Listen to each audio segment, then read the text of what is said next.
Kerry Matthews is a 5th grade science teacher at Center Hill Elementary in the DeSoto County Public School District. She recently visited a training session for the TeachUp program to talk about her experience with integrating technology in the classroom. I am teaching, this is my 19th year of teaching, 10th year in DeSoto County. I am known as the teacher who threw out the textbooks. That's the media in Memphis. There was some news report and they said, this is the teacher that threw out the textbooks. And I can assure you the textbooks are still at the school somewhere. I just don't use them. They're collecting dust. Of course, most of the areas that you're going to be in, you're going to experience children that do not read at reading level. And it's very hard to pull out a textbook that, my 5th grade science books right now are probably written at an 8th grade reading level. And then I've got children that are reading at a 2nd grade reading level. Well, all I'm doing when I put that textbook in front of them is putting one more stumbling block in their way, one more thing that discourages them. And y'all know, if you're here, that technology is what they're doing at home. They're having to power down when they get to school because they get home and deal with all this stuff, and then at school they're getting so for years now, I made it a point to get rid of the textbooks several years ago. I do all hands-on centers. I am fortunate that I'm in a classroom that has a Promethean board. I wrote a grant a couple years ago for a Promethean board, which is similar to the smart boards. Our particular school has one smart board in every single classroom. Depending on the schools you go to, you may or may not have that. What I have found, though, even with the schools that have the smart boards, even those teachers, most of them don't know how to use them, which is sad because they're fabulous things. They're interactive. They're larger than life. If I'm going to teach about volcanoes, why read out of a book when I can watch a video or show pictures and images larger than life up on the wall for them? So most of your classrooms, I say most, I don't know, Promethean board, smart board, Mimeo board, something that's interactive, and yet these teachers really don't know what to do with it. You've got seasoned teachers that are intimidated by them. You have teachers that are just overwhelmed and don't have the time. I think what I hear the most from our teachers is, I don't have the time to find stuff for the technology that I have. Technology's there, technology's great, but I don't have that extra time on top of grading papers and doing discipline and trying to go home and have a life too. I can't do it all, and so it just sits there. So I'm going to give you some ideas of what I do in the classroom, how I use my computers and my Promethean board in the classroom. I can tell you that something I'm doing in the classroom is successful. I've had the highest state scores in the entire state of Mississippi for the past 3 years in a row. So when people say, what is it you're doing, my first response is, I throw out the textbooks. You know, it's not necessarily what they want to hear, but I don't use worksheets, I don't use textbooks, I use all technology and internet related stuff. So hopefully, you know, I can share some of that with you. Now, will that work? Yeah.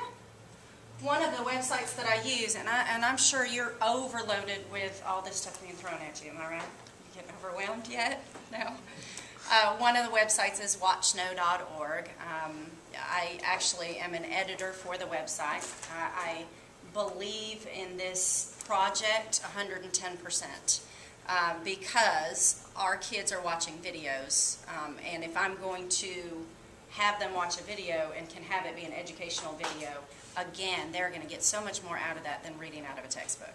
So what we've done on WatchKnow is we've taken, or we're in the process of taking, all the educational videos from all over, and this is really more of a search engine where you can pull from, instead of having to go to National Geographic to find videos and having to go to SchoolTube and having to go to Vimeo and all the different websites that have educational videos. What we're doing is loading those videos into a directory on WatchKnow, so that if you're with a classroom and they say, I'm teaching a lesson on the oil spill this month, you know, the Gulf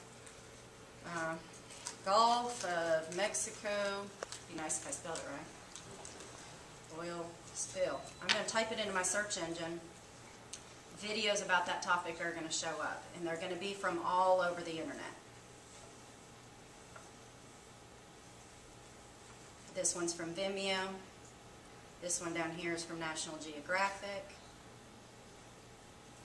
This one's from YouTube, TeacherTube, and so on. So what we've tried to do is find those quality educational ones, load them into the directory.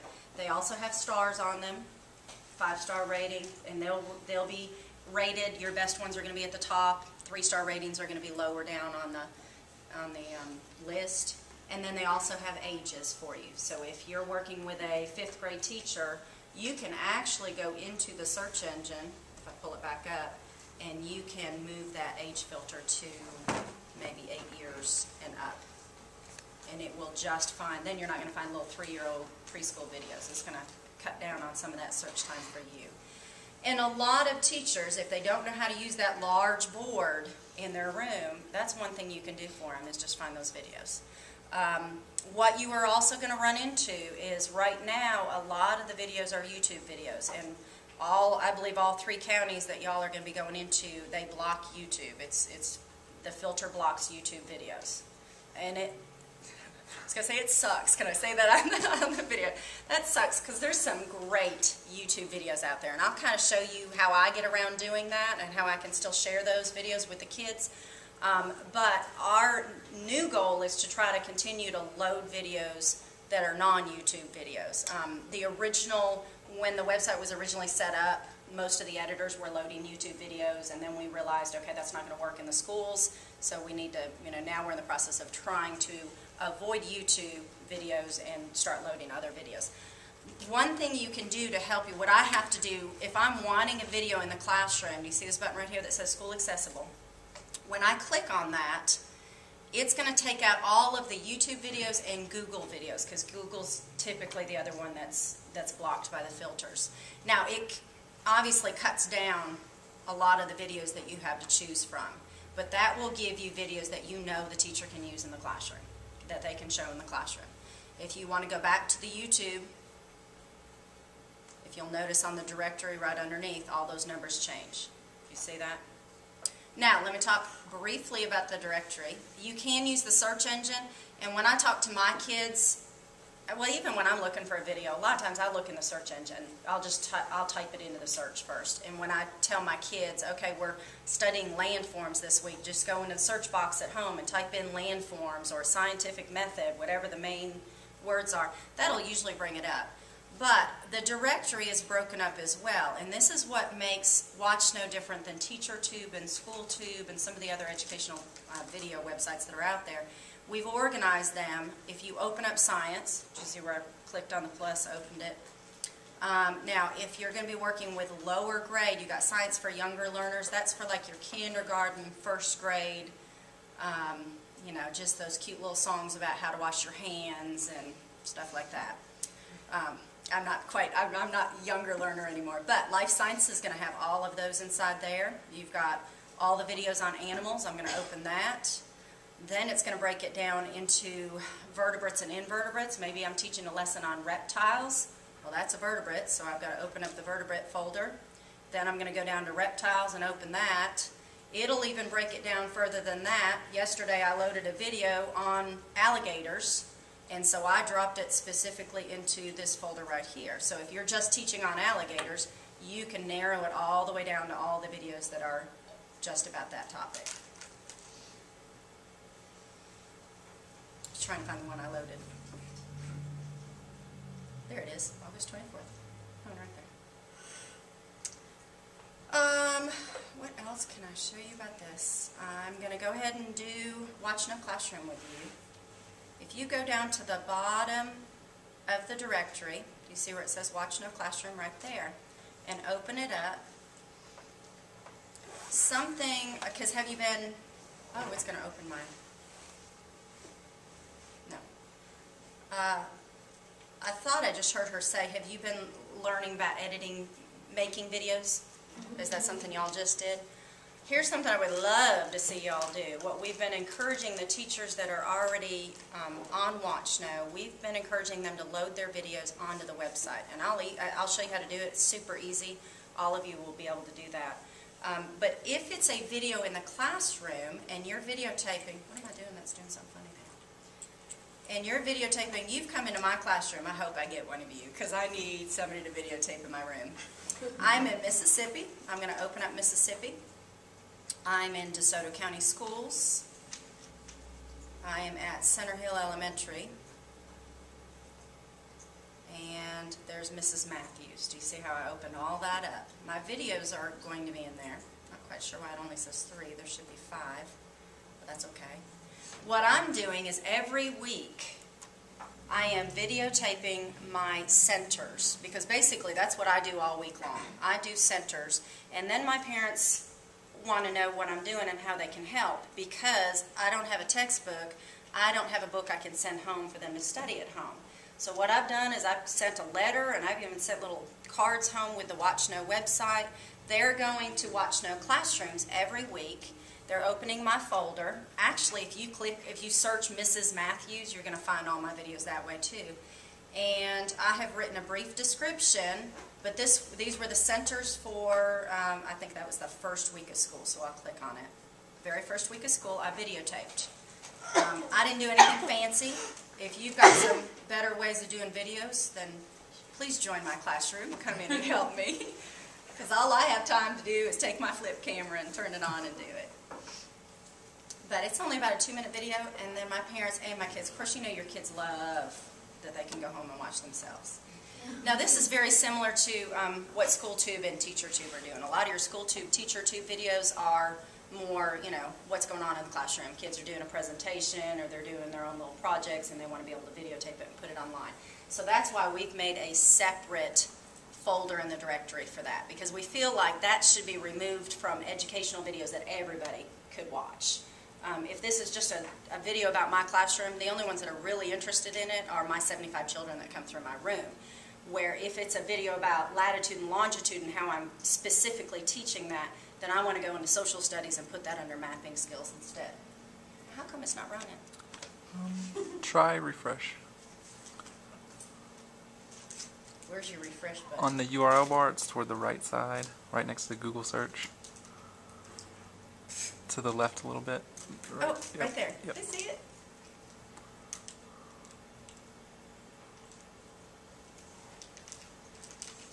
This will give you a view into my classroom as well, if we can get it going.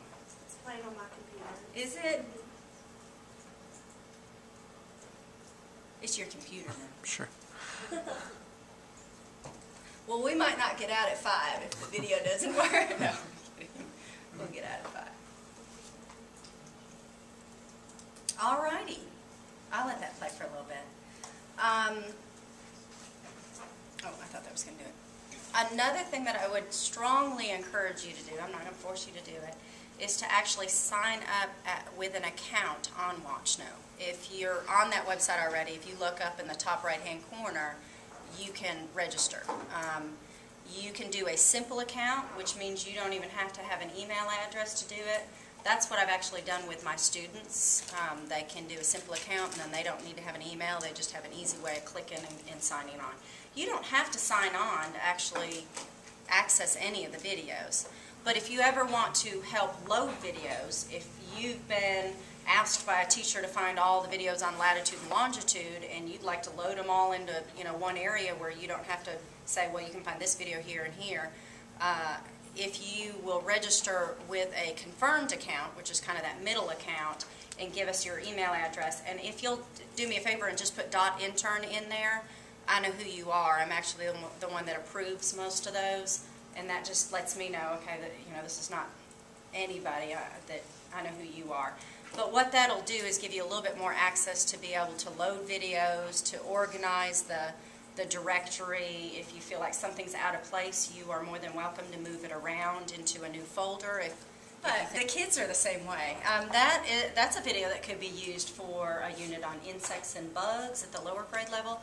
It could be used as a descriptive essay or descriptive writing at the upper grade level, because there's no narration, it's just music. It could be used for several things. Now, I think it's in the pond part, but the more you get familiar with some of those videos, the more you'd be able to pull them up and go, oh, you could use this for your lesson. Those things are always good on a large screen because it's larger than life. If teachers don't know how to use that Promethean board, that smart board, that is one of the #1 things you can do, is help them find videos, short videos, long videos that they can show on that big screen. What you may run into is speakers. I have actually invested in some nice surround sound speakers, which makes something like that much cooler. And so you may run into that they've only got the little itty-bitty speakers, and you may need to try to help them find a way to get something better. But the little ones will work just fine. Another thing on the large Promethean board that I always use, just to talk about things other than WatchKnow, how I use technology in the classroom.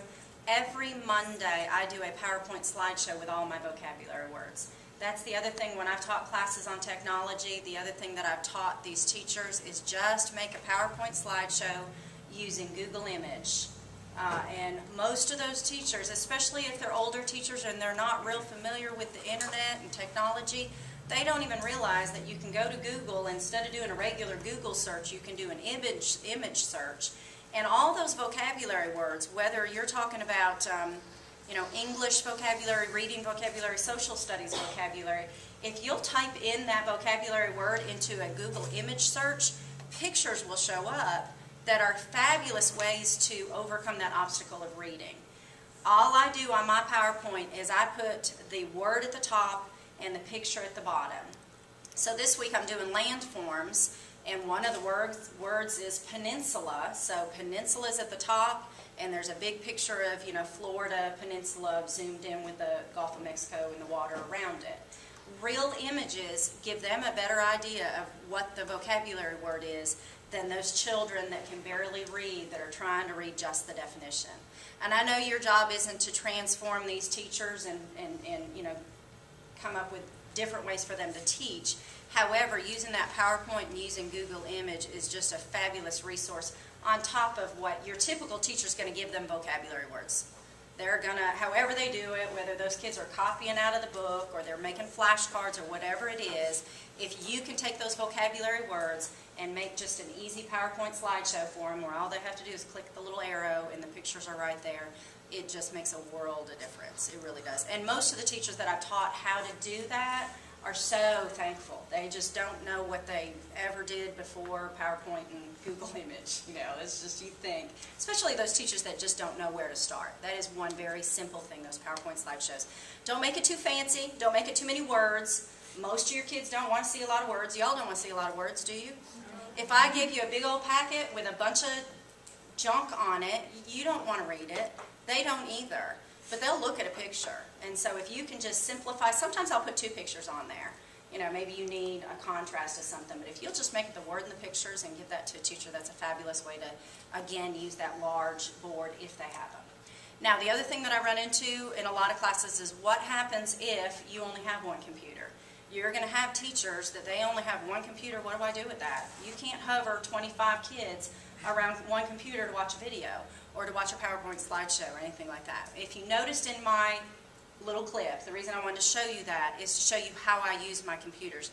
I really only have one working, well, I have my computer that is hooked up to the big Promethean board, and it's what I use to take attendance and do my tests and all that. And then I only have one student computer in my room that works right now. But that works out well in my room because I do centers. And again, I know you can't change all these teachers, but if you can encourage them to make it a center, I've noticed that my kids pay better attention to that little video that you were watching them watch. They will watch it when it's just four of them sitting in front of the computer. When I try to put a long 20-minute video in front of the whole class, well, Susie over there is sleeping, and Jill over there is, writing a note, and it's very hard to monitor whether they're all really engaged in the video. But during my centers, that's how I've worked around it. I walk around each of those centers, and they stay focused on that video. They're not really allowed to look away from the video. I do a grading system with index cards. If they're not doing what they're supposed to be doing, I put a little tally mark by their name. It's 2 points off. What should be an easy 100 for the week, if you're just doing what I ask you to do, you can talk with your friends, but you got to be doing what you're supposed to be doing. But if they're not, they lose 2 points. Every time there's a tally mark, they lose 2 points. So if a kid turned around, now there was a kid in that video, if you know, she did turn around and look at me, but understandably, I'm standing there talking into a camera, and she's like, what the heck was that? Other than that, if she had turned around during normal situations, she would have lost 2 points from her 100. Because she's not possibly watching the video and concentrating if she's looking around the room. So that's how I get around the one computer thing. On my big Promethean board, if you'll notice, I use that in my centers. Those are 2 standard centers every week. I find a video for one center, and I find a website for the other center. Now, Promethean's got a pretty good website that I can, look at, depending on what classrooms you're in. Promethean's got a website, Smartboard has a website, and you can load things from their software. But I find it just as easy, or I actually enjoy it better if I can find a website, a real live website that the kids can go to, like geokids.com is a great website. It's got state capitals, it's got locating states. They were doing, I don't know what they were doing on that, latitude and longitude. They were doing the states, weren't they, in that video? They can do latitude and longitude. There's a lot of interactive websites out there that they can take the pen and be able to play around with it. Kidsgeo.com, frogguts.com, there's tons of them. And if you will talk with the teachers, you can actually compile a pretty good list, depending on, I only know the science websites, because that's really what I teach is science, so I can tell you most of the science websites. Kidsknowit.com, I think is another one. And they're just, they've got great games. And then you'll also find that the kids can help you with a lot of those things. They know where websites are that have interactive games. What you're going to want to do as a team is kind of start compiling, if you haven't already done so, compiling a list of just good websites that you can recommend for the teacher. Or if the teacher says, I'm teaching on the continents, can you find something for me? That's an interactive thing, that particular website. So please pick the brains of the teachers at the schools you're at, because a lot of them, if they're comfortable with technology, if you were at my school and I wasn't put on the spot and I had enough time to really think or go into my computer and go, oh yeah, here's some of them. I've got a list a mile long of good educational websites. So, questions for me? What do you do with your Promethean board during whole group instruction? Like, what are some specific things? Or do you do all centers? I'm kind of probably very rare. The only day that I do whole group instruction, we call it Miss Matthews Day. Mondays are my day. That is the only day that I lecture in front of my children. The only day. And therefore, on that one day, I expect their undivided attention. Because Tuesday, Wednesday, Thursday, they are constantly rotating through centers. Friday, we call Test and Rest Day. So on Friday, they take a test, which usually takes about a half an hour, and then we watch a video on the big Promethean board that deals with whatever lesson I taught. That's like Bill Nye, the science guy. I don't know if you're familiar with him. I love him. He's my science hero. Well, whatever topic I've taught in science, I will show that half-an-hour video at the end of the week, because believe it or not, they get more out of it after they've done all the hands-on experiments. Then they watch the video and go, oh, I get it. I know it. I did it.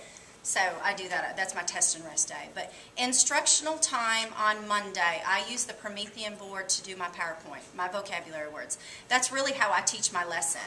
They do flashcards. I make them. They don't copy definitions. Again, I know y'all aren't the teachers, but I'm big on what's the point of having them copy.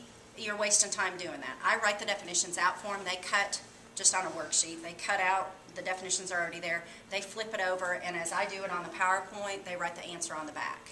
So the picture's there, the answer's there. They've got the definition. They write the answer on the back of the flashcard, and then I talk about the picture and talk about examples and how we're going to do it in centers and stuff like that. So, and then usually also on Mondays, if there's an interactive website, I'll pull that up, and as a class, we'll do a little bit of that so that they're a little more familiar with it when we go through centers starting the next day. So, it's a good question, though. Anything else? I'm going to get you out 15 minutes early. Yay! All right, that's it, I think, for me. Have I covered everything that I was supposed to? All right, super. I do have a question. I'm sorry. No. Oh, that's okay. They're all mad at you now because we didn't have it. Can you give us any advice of how to approach the teachers and make them more likely to want us to help them? Because what are ways to break the ice with teachers and get them interested in what we have to offer? Depending on the equipment they have in the classroom, I think the first thing I would do, because I think this would apply to any grade level, any subject, I would ask them for their unit's vocabulary words, that you'd like to make a slideshow to go along with some of the vocabulary that they have for that week's lesson. It'd be real easy for you to do because it's just PowerPoint. I'm assuming y'all are pretty familiar with PowerPoint. and it's images, pictures. And then that's something that you can show. You can pop it in, show her how to run it. If they have a Promethean, be able to show them how to run it up on the thing, and that will help her with her lesson. Probably more so than anything. As a first initial, what can you do right off the bat? Say, if you'll give me a list of vocabulary for next week's lesson, I'd like to do this for you and show it to you and see if it's good and if you want to add anything. Most of your teachers you're going to find are very open and eager. Most are very open and eager to your help with the technology. The number one complaint I find about technology is they just don't have the time. They're already overwhelmed with other things. If they're not using technology on their own, they're already overwhelmed with things and they don't have the time to look for a good website, or they don't have the time to make a PowerPoint and things like that. If it's not already done for them, they're not going to get to it. So I think that's what you're going to find, that they're eager if you're willing to do something for them. Yeah. Yes? So on that note, what is your best suggestion for us? Because as interns, we've been told that our goal is to be there to assist and teach and gradually, I guess, wean the teachers off of our help so that by the end of the process, ideally, they'll be able to do it on their own. They're still going to have the same amount of time they did when we started. Not really. Part of why I love WatchNo so much is it was literally taking me hours, and it still does, because it takes me hours at home at night searching for a good website. It's more the searching for that takes so much time. And so if you came to me and said, here's kidsgeo.com and it's got some games on it, this will help you. Or like what WatchNo has done, I was literally going to all these different websites and then having to write down, okay, I found this one off of National Geographic and I found this one off of Vimeo. You know, anything that you can cut down on their search time is going to help them. And then next year, they won't have to do that. If you can load all their PowerPoint onto a flash drive so that they have, you know, as you make them, if they happen to have a flash drive and you can load it onto a flash drive, then they know next year that PowerPoint's still there for them. Websites are the same way. If you can just make a list so that next year they know this is a really good website that I can go to.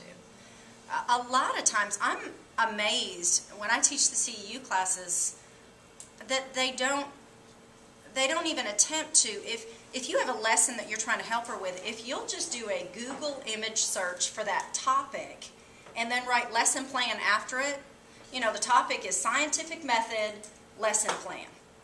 You'd be amazed what's just right there for you if you're searching, and you'll be able to find them and be able to narrow down, you know, what's good and what's not good. But for you to search for it is not as difficult as a lot of teachers think. But if you'll do the search for them, they won't have to do it later. Yeah. Love my Google. All right. You can go home. Can they go home?